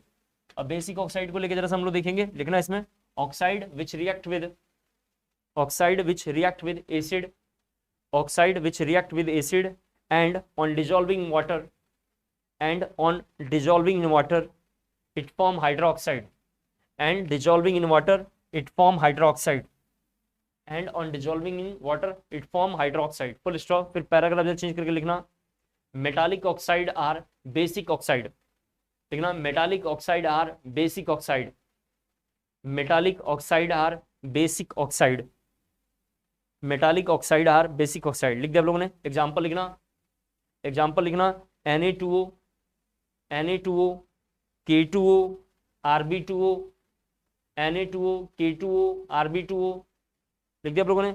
MgO, MgO, CaO, MgO, CaO, FeO, FeO, Fe2O3, Fe2O3। लिख दिया आप लोगों ने। दो तीन कंसेप्ट जरा सा बच्चे और देख लें थोड़ा सा, चूंकि मेटल का ऑक्साइड है, जरा सा बच्चे देखें, मेटल का ऑक्साइड है तो यहाँ बनेगा मेटालिक ऑक्साइड। थोड़ा यहाँ बोर्ड पे देखते चलना है, यहाँ क्या बनेगा, मेटालिक ऑक्साइड। दूसरी बात ये कैसा है सर, बेसिक है, ठीक है, बेसिक है। तीसरी, ये तो फर्स्ट पॉइंट जरा सा देखें इसके अंदर। दूसरा पॉइंट जरा सा बच्चे देखें, पिछले सालों में जो क्वेश्चन जाके देखेंगे आप तो पूछा हुआ है ऑक्साइड में से क्वेश्चन, कौन से ऑक्साइड में, ये बेसिक ऑक्साइड में से। यहाँ लिख देता हूँ बी ऑक्साइड, बी ऑक्साइड मतलब बेसिक ऑक्साइड। इससे क्वेश्चन प्रीवियस में पूछा हुआ है मोस्ट स्टेबल, सब बच्चे देखें, मोस्ट स्टेबल पूछा हुआ है ऑक्साइड, ये पूछा हुआ है मोस्ट स्टेबल पैरोक्साइड पूछा हुआ है, मोस्ट स्टेबल पैरोक्साइड पूछा हुआ है, और मोस्ट स्टेबल सुपर ऑक्साइड पूछा हुआ है। ठीक है, किसका पूछा हुआ है, बेसिक ऑक्साइड का। मेटल के ऑक्साइड्स का most stable oxide, peroxide, super oxide पूछा हुआ है। मैंने ये मोल कंसेप्ट 2 में भी पढ़ाया है और मैंने ये एस ब्लॉक में भी पढ़ाया है, तो मैं इसको केवल यहाँ पे लिख के छोड़ दूंगा ताकि आपको समझ में आ जाए। तीसरा पॉइंट जल्द से देखें, ये इंपॉर्टेंट कंसेप्ट था एक। तीसरा ये भी एक इंपॉर्टेंट कंसेप्ट है, जिसका भी जो भी यहाँ पे ऑक्साइड आप लेंगे, जिस ऑक्साइड का जरा सा देखें, जिस ऑक्साइड का ऑक्सीडेशन नंबर ज्यादा होगा उसकी एसिडिटी ज्यादा होगी, उसकी एसिडिटी क्या होगी, ज्यादा होगी। किसी भी ऑक्साइड का ऑक्सीडेशन नंबर ज्यादा होगा तो उसकी एसिडिटी ज्यादा होगी। जैसे एग्जांपल थोड़ा आपको समझाने के लिए ले लेते हैं, SO2 और SO3, ये नॉन मेटल का ही है लेकिन हमने नॉन मेटल का ले लिया समझाने के लिए। यहाँ +4 है और यहाँ +6 है, दोनों में ऑक्सीडेशन नंबर इसका ज्यादा है, दोनों में ऑक्सीडेशन नंबर इसका ज्यादा है, तो इसकी एसिडिक स्ट्रेंथ क्या होगी, ज्यादा होगी, इसकी ऑक्सीडेशन स्टेट ज्यादा होगा। दूसरा एग्जाम्पल अगर आप मेटल का देखना चाहते हैं तो MnO, सब बच्चे देखें, MnO2, MnO3, सब बच्चे देखें, MnO5, कुछ भी लिख लो, सॉरी MnO4 ले लिया हमने, तो आप देख सकते हैं सब बच्चे यहाँ पे देखें, MnO3 तक ले लेते हैं। यहाँ देखिए MnO हमने ले लिया है। इसी को जरा समझाता हूँ जरा सब एग्जाम्पल में, ताकि ये बहुत फेमस है, आप समझ पाए। यहाँ पे तो हमने ये एग्जाम्पल ले लिया, MnO3, MnO7 भी ले सकते हैं, MnO7 ले लिया हमने।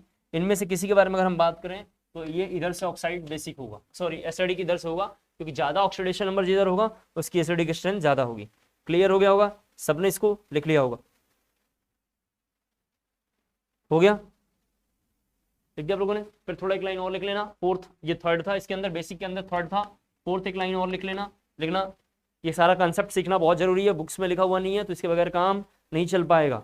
लिखना on moving left to right, अगला कंसेप्ट लिख लेना, on moving left to right in periodic table, in periodic table acidic strength increases, acidic strength increases, acidic strength increases of oxide, of oxide, of oxide increases, ठीक है। फिर लिखना and on moving top to bottom, and on moving top to bottom, and on moving top to bottom basic strength increases, basic strength increases, basic strength increases, basic strength increases. तीसरा हमारा oxide है जिसका नाम है neutral oxide, तीसरा हमारा heading है neutral oxide, तीसरा हमारा हेडिंग है न्यूट्रल ऑक्साइड, ठीक है।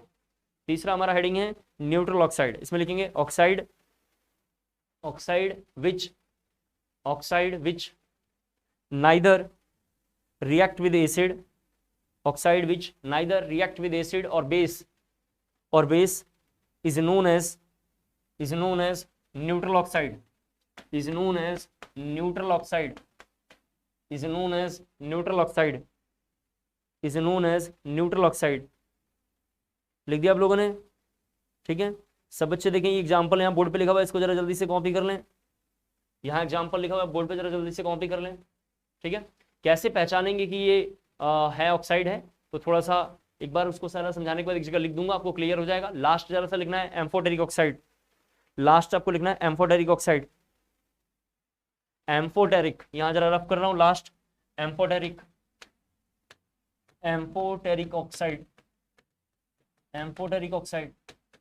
इसमें लिखेंगे oxide which react with, oxide which react with acid as well as base, acid as well as base, oxide which react with acid as well as base is known as amphoteric oxide। Amphoteric oxide के ऊपर लिखेंगे, याद रखें 10 सालों में इससे ज्यादा question आया हुआ है, 10 सालों में जेई और नीट में आप जाके देखेंगे इससे ज्यादा क्वेश्चन है, ठीक है। तो इसे याद रखेंगे। इधर शॉर्टकट जरा सब बच्चे देखें, इसको ऐसे याद रख सकते हैं आप।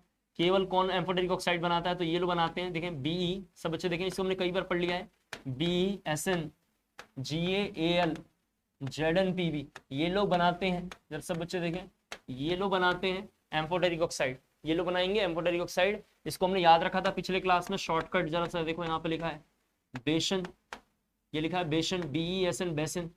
इसके लिए हमने लिखा है गाल, इन दोनों को जोड़ के लिखा है गाल, और इसको लिखा हमने जीव, Zn मतलब जीव और Pb मतलब पर, Zn मतलब जीव और Pb मतलब पर, बेसन गाल जीव पर। क्या लिखा है यहाँ पे, बेसन गाल जीव पर, बेसन गाल जीव पर। अगर कोई बच्चा एग्जाम्पल बोलता है समझाइए सर, तो Al देखिए सब बच्चे, Al को HCl, HCl is the acid, आप जानते हैं, इसके साथ रिएक्शन कराएंगे तो बनेगा AlCl3।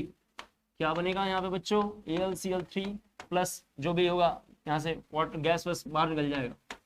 दूसरा, अगर आपने Al लिया, इसको बेस के साथ आपने रिएक्शन कराया, NaOH, NaOH इज द क्या है, बेस है, यहाँ बनाता है Na, और क्या बनाएगा AlO2 प्लस जो भी रेसिडुअल अमाउंट होगा वो देख लेंगे हम, NaLO2 बनेगा, ठीक है। तो मेरे को आपको 2 लाइन समझाना था, ये एसिड के साथ भी रिएक्ट करता है और क्या करता है, ये बेस के साथ भी रिएक्ट करता है। सबको क्लियर हो गया होगा अच्छे से, ठीक है। तो 4 ऑक्साइड हैं, जरा एक जगह पूरी बात लिख देते हैं ताकि आपको दोबारा क्लियर हो जाए, फिर थोड़ा हम लोग आगे बढ़ेंगे। लिख लिया होगा आपने, यहाँ सब बच्चे देखें, हमने ऑक्साइड को अच्छे से देखा, जरा सा देखें आप। तो एक ऑक्साइड जो था, मैं एक बार पूरा कंक्लूजन यहाँ लिख रहा हूँ, एक ऑक्साइड जो था एसिडिक था, एक ऑक्साइड था एसिडिक, यहाँ देख लें, एक ऑक्साइड था बेसिक, ठीक है, एक था न्यूट्रल और एक था एम्फोटेरिक। एम्फोटेरिक, एम्फोटेरिक से ही ज्यादा क्वेश्चन आए हुए हैं आज तक, ठीक है। तो एम्फोटेरिक का शॉर्टकट लिख दिया, ये ज्यादा क्वेश्चन आएंगे। ये क्या बनाता है जी, देखिए इसके बारे में थोड़ा लिख देते हैं, ये नॉन मेटल बनाता है। दूसरा पॉइंट, इसको वाटर में डालते ही ऑक्सी एसिड बनता है, सब बच्चे देखें, ऑक्सी एसिड बनता है, ठीक है। क्या बनाता है, ऑक्सी एसिड बनाता है, ये बातें हमने देख लिया है। इसके बाद जरा सा देखें, इधर आएंगे बेसिक में, जरा सा देखें आप, तो ये मेटल बनाता है, और इसमें क्या होगा, ये जो ऑक्साइड है इसको वाटर में डालने पे, ये ऑक्साइड को वाटर में अगर डालेंगे, इस ऑक्साइड को वाटर में डालेंगे, तो ये यहाँ बनाता है बेस। क्या बनाता है, बेस। बेस से बहुत ज्यादा क्वेश्चन है प्रीवियस में, इसको बढ़िया से देखो लेंगे आप। फिर न्यूट्रल क्या होता है, ये भी नॉन मेटल बनाता है, सब बच्चे देखें, ये भी नॉन मेटल बनाता है, ये भी नॉन मेटल बनाता है। इन दोनों में डिफरेंस क्या है, तो नॉन मेटल ऑक्साइड, जरा देखें, non metal oxide having lower oxidation state, non metal oxide having lower oxidation number. Example यहाँ पे देखो जरा सब बच्चे, CO2 था, एग्जाम्पल देखें सब बच्चे, CO2, ठीक है। यहाँ एग्जाम्पल देखिए CO यहाँ पे एग्जाम्पल है। CO का ऑक्सीडेशन नंबर क्या है, कम है। CO2 का ऑक्सीडेशन नंबर, कार्बन यहाँ +4 में है, यहाँ कार्बन कितने में है, +4 में है, यहाँ कार्बन कितने में है, +2 में है। यहाँ अगर मेरे से कोई पूछेगा तो CO में कार्बन कितना है, +2 में है, देख सकते हैं आप। फिर एम्फोटेरिक के बारे में तुमने बता दिया, कौन बनाता है, बेसन गाल जीभ पर, बेसन गाल जीभ पर। आपसे क्वेश्चन आएगा इनमें से कौन सा एम्फोटेरिक ऑक्साइड होगा। तो कंसेप्ट ऑफ ऑक्साइड मैंने बहुत डिटेल में आपको समझाया, ताकि एक एक चीज क्रिस्टल क्लियर हो जाए। एक बार साइड हो जाता हूँ, आप इसको नोट कर लेंगे, पूरा डिटेल में आपको पढ़ा दिया है। अब हम लोग G14 के बारे में जरा डिस्कस कर रहे हैं, तो G14 को लेकर हम लोग जरा से बात करेंगे अब, ठीक है। G14 को जरा लेकर बात करेंगे। तो रफ कर रहा हूँ इसे, हमारी स्टार्टिंग की हेडिंग थी नेचर ऑफ ऑक्साइड, जरा सब अच्छे सुन लें, nature of oxide of G14, nature of oxide of G14। इसमें लिखेंगे, लिखना है आपको थोड़ा सा ऑल एलिमेंट्स, लिखना है थोड़ा सा all elements, all elements combine with oxygen, all elements combine with oxygen, combine with oxygen to form oxide, to form oxide, and their general formula, and their general formula MO and MO2, and their general formula MO and MO2, MO and MO2, full stop पे लिखना, paragraph जरा change करके, oxide in higher, oxide in higher state, oxide in higher oxidation state, oxide in higher oxidation state is more acidic, are more acidic, and acidic character decreases, and acidic character decreases down the group, and acidic character decreases down the group, and acidic character decreases down the group, and acidic character decreases down the group।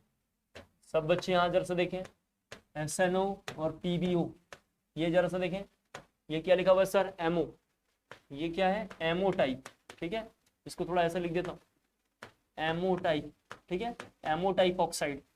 दूसरा एक और oxide था जिसका नाम था MO2 type oxide. इसमें कौन होगा, CO2, कौन होगा, SiO2, GO2, SNO2 और PbO2। सभी बच्चे थोड़ा सा देख लें एक बार, थोड़ा इंपॉर्टेंट बात आपसे मैं 2-3 बातें कहना चाह रहा हूँ। ये वाला ऑक्साइड एग्जिस्ट नहीं करता है, सब बच्चे देख लें, मैंने जानबूझ के लिखा था कि आपको समझ में आ जाए। ये ऑक्साइड एग्जिस्ट नहीं करता है, क्लियर हो गया। ये वाला ऑक्साइड जो होता है एसिडिक होता है, ये ऑक्साइड एसिडिक है, सब बच्चे जरा सा देख लें, सॉरी, ये तीनों एसिडिक हैं, ये तीनों के तीनों ऑक्साइड कैसे हैं, एसिडिक हैं। जरा देखें, ये ऑक्साइड न्यूट्रल है, ये ऑक्साइड कैसा है, न्यूट्रल है। यहाँ केवल ये एसिडिक है, सब बच्चे देखते रहे, कई बार ये सब क्वेश्चन पूछेगा, एक जगह लिख दे रहा हूँ, GO इज द एसिडिक, और नीचे के तीनों ऑक्साइड कैसे हैं, एसिडिक हैं। लास्ट के ये दोनों सब बच्चे जानते हैं, बेसन गाल जीभ पर, बेसन गाल जीभ पर, ये सब कुछ क्या होगा, एम्फोटेरिक, ये सब कुछ क्या होगा, एम्फोटेरिक। और यहाँ भी ये क्या होगा, एम्फोटेरिक, यहाँ भी क्या होगा, एम्फोटेरिक। जरा नोट कर लेना जल्दी से आपको, both are amphoteric, both are amphoteric, ठीक है, लिख दिया आप लोगों ने, हो गया, रफ कर रहा हूं इधर। फिर जरा से देखें, इसके बाद हमारी अगली हेडिंग है allotropes of carbon, allotropes of carbon, ठीक है। एलोट्रॉप्स ऑफ कार्बन जो है ये हमारी अगली हेडिंग है। इसको हम लोग नेक्स्ट क्लास में करेंगे, कब करेंगे, अगले क्लास में करेंगे, ठीक है। रहने देते हैं आज के लिए, इतना समय भी हो गया है, ठीक है। आज के अंदर बहुत है, थैंक यू सो मच। उम्मीद करता हूँ आपको समझ में आया होगा।